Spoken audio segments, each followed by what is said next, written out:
नमस्कार, मैं ऋषुभा अरुण देकर आपकी फाइनेंशियल गाइड। और आज इस वीडियो में हम ऐसे सवाल का आंसर करने वाले हैं जिसमें ज्यादातर इंडियन कंफ्यूज होते हैं कि पहले इन्वेस्टमेंट करें या पहले लोन पे करें। इस वीडियो के अंत में मैं आपको सिंपल 3 स्टेप फॉर्मूला दूंगी जिससे आप बिना कंफ्यूजन के डिसीजन ले सकते हैं, इसलिए वीडियो के अंत तक बने रहिए। और इसके साथ ही हम रियल एग्जांपल्स भी लेंगे जिससे आपको समझने में ज्यादा आसानी होगी। वो होंगे होम लोन, पर्सनल लोन और आपके क्रेडिट लोन पे। Why this question is so important? देखिए, यदि आप ये डिसीजन गलत लेते हैं तो आप जिंदगी भर इंटरेस्ट भरते रह जाएंगे या फिर आपकी इन्वेस्टमेंट ग्रोथ रुक जाएगी और दोनों ही डिसीजन गलत हो जाएंगे। तो इसलिए बैलेंस डिसीजन लेना बहुत जरूरी है।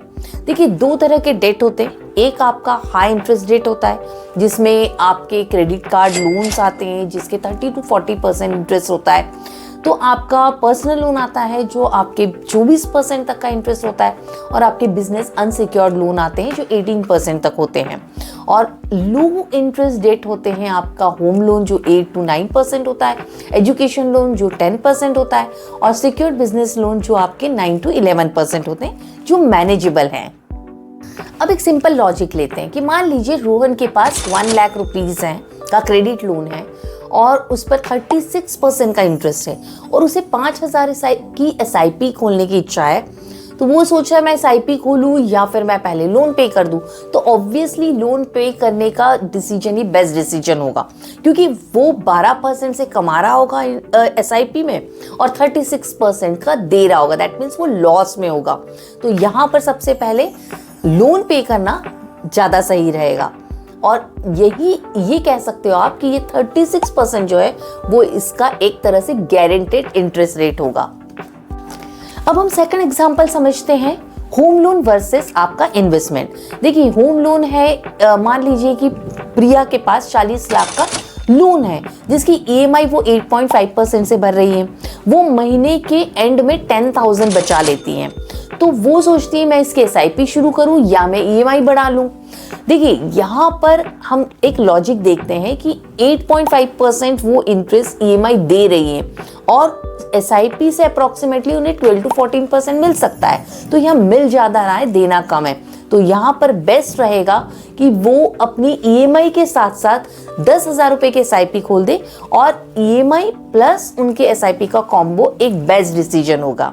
देखते हैं एक प्रैक्टिकली कैलकुलेटर से कि एक लोन को आप कैसे मैनेज कर सकते हैं, कैसे होम लोन में एक EMI डालकर आप अपने लोन के टेन्योर को कम कर सकते हैं। तो चलिए देखते हैं।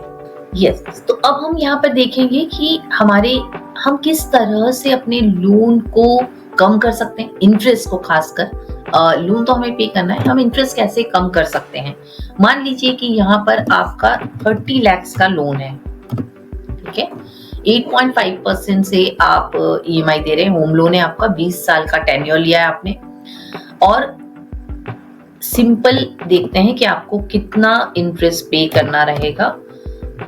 तो आप देख रहे हैं कि आपके लिए जो इंटरेस्ट है वो 26,000 आपको EMI पे करनी है, जिसमें इंटरेस्ट आपका 20 लाख है और 30,000 आपका प्रिंसिपल अमाउंट है। मतलब 50 लाख जो है वो टोटल पेमेंट आपको करना है, ठीक है।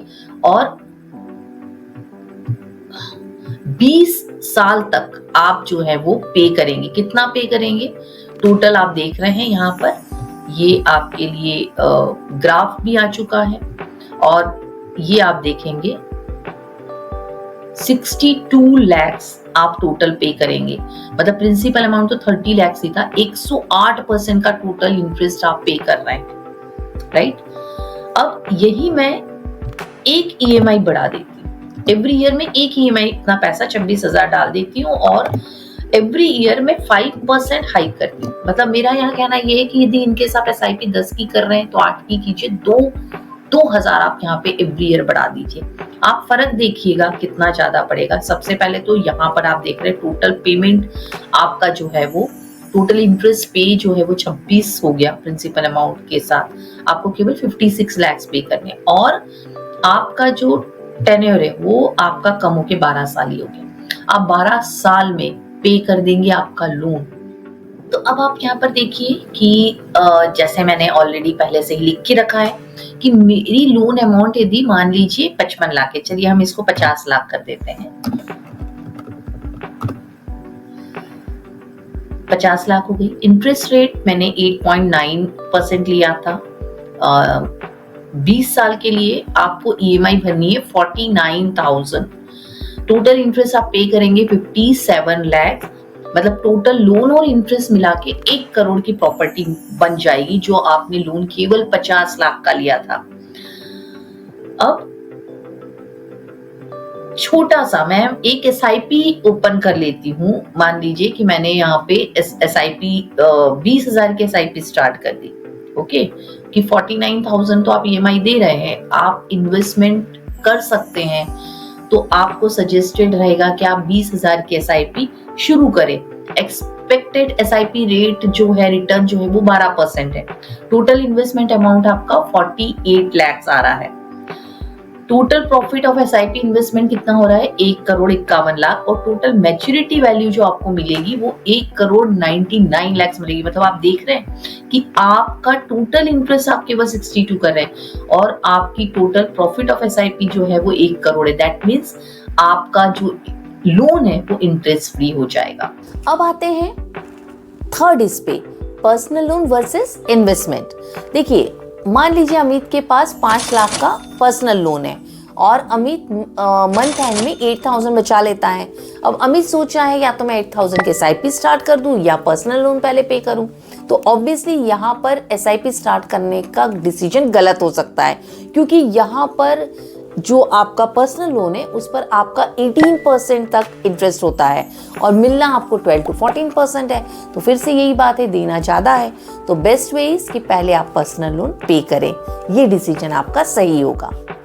एक और एग्जांपल से समझते हैं कि मान लीजिए आपके पास लिमिटेड मनी है, एवरी मंथ आप 10,000 बचा रहे हैं और यदि आपके पास हाई इंटरेस्ट डेट है तो वहां पर आपको पूरा 10,000 रुपये महीना जो है वो आपकी ईएमआई में डालना चाहिए। लेकिन यदि लो इंटरेस्ट रेट है तो इस कंडीशन में आप 7,000 लोन में डाल सकते हैं, 3,000 के एसआईपी खोल सकते हैं। अब हम बोनस स्ट्रेटेजी देखते हैं, जिसको कि डेट स्नोबॉल भी कहते हैं। कि जब बहुत सारे लोन होते हैं तो सबसे पहले छोटा लोन पूरा क्लियर करें, नेक्स्ट लोन में ये एक्स्ट्रा पैसा भी डालें और इस तरह से आपका कॉन्फिडेंस भी बढ़ेगा और स्पीड भी बढ़ेगी। और इंस्टेंट ग्रेटिफिकेशन को कंट्रोल कीजिए, ऑनलाइन को थोड़े दिन बंद कीजिए और देखिए कितनी जल्दी आप लोन पे करते हैं और अपनी एसआईपी या अदर इन्वेस्टमेंट स्टार्ट कर सकते हैं। तो चलिए अब हम देखते हैं 3 स्टेप फॉर्मूला। पहला, इमरजेंसी फंड 1 से 2 महीने का होना चाहिए। हाई इंटरेस्ट रेट जो है वो पूरी तरह से क्लियर होने चाहिए। लो इंटरेस्ट रेट होंगे तो आप ईएमआई के साथ साथ अपना एसआईपी या अदर इन्वेस्टमेंट कॉम्बिनेशन पैरेलल बना सकते हैं। अगर आप सही स्ट्रेटेजी फॉलो करोगे तो बहुत जल्दी आपका लोन भी क्लियर हो जाएगा और आपका इन्वेस्टमेंट ग्रोथ भी नहीं रुकेगा। अगर आप चाहते हैं कि मैं आपके numbers loan amount, interest rate या इनकम सरप्लस पर आपका डेट वर्सेस इन्वेस्टमेंट प्लान बनाऊं तो नीचे कमेंट में लिखें नीड माय प्लान, मेरी टीम आपसे कांटेक्ट करेगी। और इस चैनल को सब्सक्राइब करना ना भूलें यदि आप रियल फाइनेंशियल लर्निंग चाहते हैं।